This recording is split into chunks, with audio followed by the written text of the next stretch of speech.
আবার যাচ্ছি বান্দরামি মারতে। আমার জামাটা কালারটা ভালো দেখাচ্ছে তো।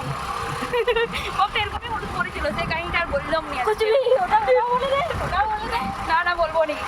আমরা এখন বেরাচ্ছি দুলালা গ্রাম, এখানে চলছে হরিনাম। সানগ্লাস আনতে ভুলে গেছি, ওটা আমার চোখ খালি।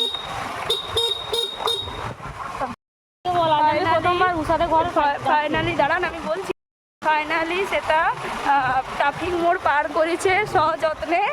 তারপর একটা বাঁক নিয়ে একদম ভালোভাবে উষাদের ঘরের দিকে আমরা আগাই চলেছি। দুটো আরো একটা বাঁকবে, এখনো বাঁকেনি, একটা বাকিছে, মানে সে একদম ভয়ঙ্কর ডেঞ্জারাসটা, তারপরে একটু সামান্য ডেঞ্জারাসটা, তারপরে আরেকটু হার্ড ডেঞ্জারাসটা বাঁকবে। কারণ হার্ড ডেঞ্জারাস এখানে মানুষজনের জন্য, রাস্তাটার জন্য ভাঙা চড়ার জন্য। তো এইখানে এবারে সেটা বাঁকবে। কতটা দেখা দেবে? আমি ফোনের দিকে তাকাইছিলাম, ওটা দেখে আমি এদিকে ঢুকে এখনই কি হলো সেটা ভিডিও তো দেখাই গেল। তো যাই হোক, কিছু হবে না, ওটা একটা স্টোরি। আমরা উষার জন্য উপহার এনেছি, সেটা এবারে বার করবো ডিগি খুলে। ডিগিটা আমাদের রেডি হওয়া কমপ্লিট। দুজনে এমনভাবে উন্নয়ন নিয়েছি যেমন আমরা প্রার্থী উষার কাছে ভোট চাইতে এসেছি, না আমরা কেন ভোট দেয়নি সেটা জানতে এসেছি আমরা, এরকম মনে হচ্ছে। এখানে যে একটা ছানা নিজের রূপচর্চা করছে, আয়না নিয়ে নিজের মুখটাকে বারবার দেখছে। আমরা শুধুমাত্র আমরা আসবো বলে এই ঘর বাগাতে শুরু করেছি। এগুলো সব নাটক ভদ্র প্রমাণ করতে চাইছিল, আমরা ওকে টাইম দিইনি। আমরা এমন জানাইছি ওকে টাইম দিইনি একদম। উষা নিজেকে ভদ্র প্রমাণ করার জন্য ভালো কেন দেয়নি, ভোট শেষ হয়ে গেছে, কেন দেয়নি সেটার জন্য জানতে এসেছি। পরের বছর 5 বছর পর ভোটটা আমাদেরকে দিবে, সেটা আমরা করবো। আমরা কোনো সুযোগই পাইনি। কি করেছেন মানে কি? না ভোট দিলে আমরা টাকা পাবো কোথা থেকে? আমরা একদিনে করতে এসেছি, এই যে ঘরের উপকার, এই যে ঘর ঝাড়া দেখতে এসেছি, কেমন ঘর ঝাড়ছে সেগুলো তদারকি করতে এসেছি। এই যে কেমন আয়না দেখছি ওটা দেখছি, প্রার্থী আমাদের কেমন চলাফেরা করছে সেটা দেখছি। এই যেটা ঘুষ দিয়ে দিলাম, ঘুষ দেওয়া হয়ে গেছে। ঘুষ দেওয়ার পরও কোনো এক্সপ্রেশন নাই মহিলার। আমি ঘুষে ঠিক সন্তুষ্ট হই, যতই দাও কুলায় আর না, आज ही जानवर है, जितना ही खा लो भूखा ही रहता है। দেখো এখানে একটু ঘড়ি পড়ছে, নিজেকে স্মার্ট লাগানোর চেষ্টা করছে। দেখছেন আমাদের সামনে ভালো সাজার চেষ্টা। আরো কিনা আমি ঘর বাগাই, আমি ঘরে কাজ করছি।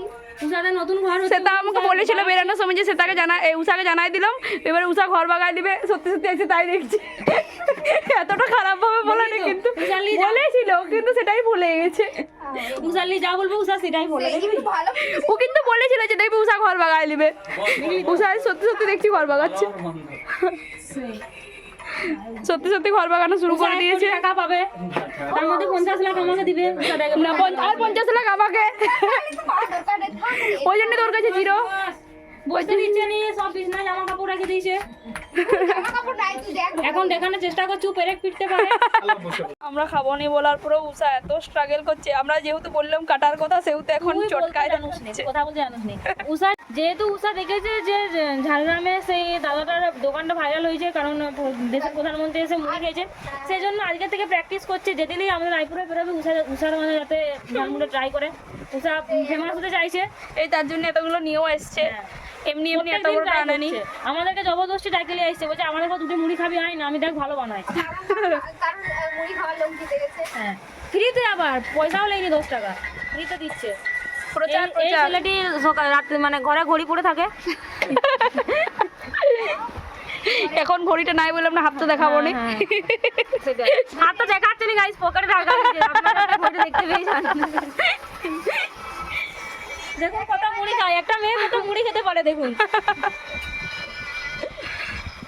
এত মুড়ি দিয়েছে সেটা খাবে আর আমি দেখবো, তাই জন্য সেটা ওখানে হাত ধুতে গেছে।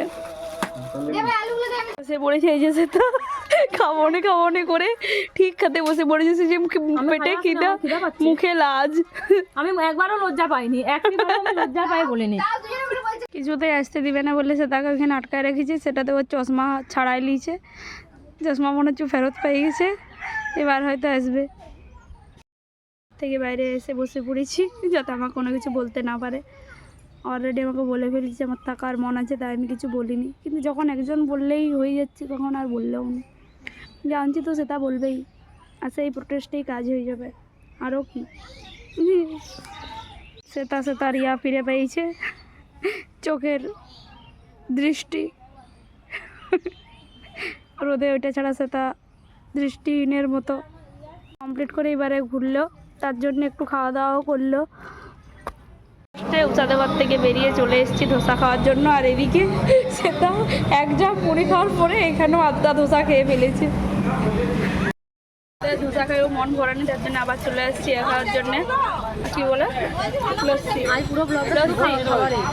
এত খাওয়া দাওয়া করে ফিরে আসার পর বলছে আমার জামাটা কেটে দে, আমার আর ভালো লাগছে না। তো সেই মতো আমিও কেটে রেডি করে দিলাম এটা। তো টাটা, আজ এই পর্যন্তই।